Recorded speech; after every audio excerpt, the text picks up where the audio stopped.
Hey there, bass parents and bass players. Just wanted to do a quick video about bass playing.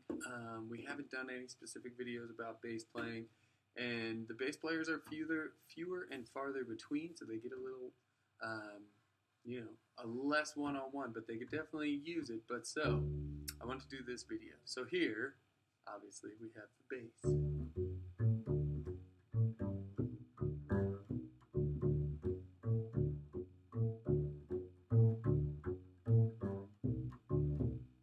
Just a little groove. But that's one way of playing the bass, a little jazz style. But the real main important thing to check out right here is my posture, okay? So you can't really tell, actually, but the bass, it kind of looks like it's flat against my body. My black shirt's kind of blending in, but if my bass was actually flat against my body, I would look like this. And this is not how we play the instrument, okay? Actually, what's happening is I'm off to the side, and this back rib right here, this side of the instrument, this corner, is kind of touching my belly, and it's kind of right between my belly button and my hip. It's kind of on this side. So I have that resting against my body, okay? Now, you can also see the height here. This instrument wants to slip away from me, but it's at the right height. It's about my eyebrows and the nut of the instrument, which is right here where the strings kind of come out of this peg box and down the fingerboard, are just about even. And I'm kind of weirdly out of frame because I'm trying to get this full body shot here. So that's exactly kind of how we want the bass to be positioned. The next thing about the bass is our left hand, okay?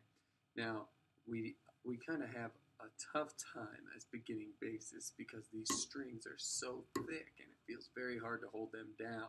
So something we want is to maximize the strength of our body and our arm, and by doing that, we kind of need to have our arm out in this shape here. What you can see is that I really have like kind of a curved forearm here. Okay, my arm is out. It's not against my side like this. It's not all the way up like this. It's just comfortably out. It's very natural, but I do have this shape, this straight kind of shape here with just a little bit of curve, coming from my hand. And what that does is that allows me to keep my thumb on the back of the instrument, okay? And my thumb is kind of across from what would be my second finger, which is this finger right here. It's that middle finger. So when I do that, it gives me a nice shape. My thumb's on the back of the instrument. My arm is nice and naturally out, okay? And then I kind of have this straight hand. And another thing to notice is my hand's not like this, kind of collapsed behind the instrument, really gripping it with my thumb all the way around the neck. Thumb is really on the back of the instrument there. And that gives me strength to hold the notes down. Whoop.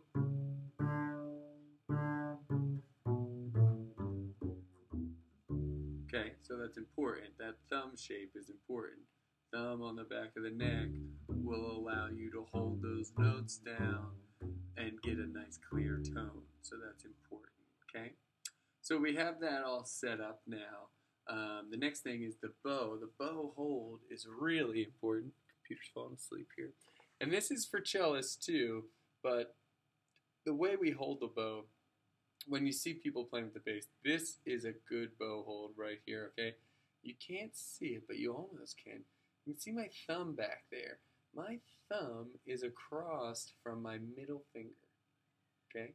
You can see it back there now, all right? It's right across from my middle finger. My middle finger is living on this silver here. It's kind of right in line with that. That's the silver part of the bow right there, right where the hair comes to meet the frog.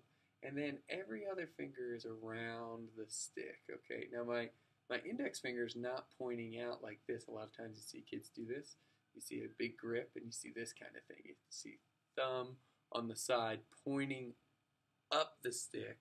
You see finger out, and then you see him flipping it down and trying to play like this. This is not what we're looking for. When the thumb actually kind of comes into place, it makes the hand stand up like this, and this is much more natural. Even though it seems harder at first, this is a much better playing position. So I'm going to put the bass down in a second and get really in there to show you, but I just want to show you one other thing, basses and parents. A lot of times when we're getting started bowing the bass, I see a lot of bass players using this bow hold, which is not the one we want. This actually, I don't believe is a great bow for this, but anyway, you see a lot of them holding it like this, and they try bowing here, and they say, "Mr. Belsky, I'm not getting any sound on my bow," and they're going like this. And that's for a couple reasons. When you're holding the bow incorrectly like this, it feels natural to try to saw away at the strings in this motion. But the reason the bow's not making any sound is not because there's no rosin, which is everyone's first thought. It's actually because we're not moving the bow across the string like so. So you can see that when I move the bow perpendicular to the strings, I get a nice sound. But if I go like this, I don't get it to do anything. So when we use that nice bow hold, it actually drops our arm into place, which is down here with the bow between the fingerboard and the bridge, and it allows us to pull the bow straight out to get a nice sound, and then push the bow. And I can get the instrument to speak like that. So let's try at least a couple of those. Ready? Get your bow. Let's not put it all the way at the frog, but let's put it, about not at the halfway point of the bow, but kind of in between there, so that we can get a nice, slow, long pull. And we're going to go 1, 2, ready, pull. 2, 3, 4, stop. Now we're going to push. 1, 2, ready, push. 1, 2, 3, 4, stop.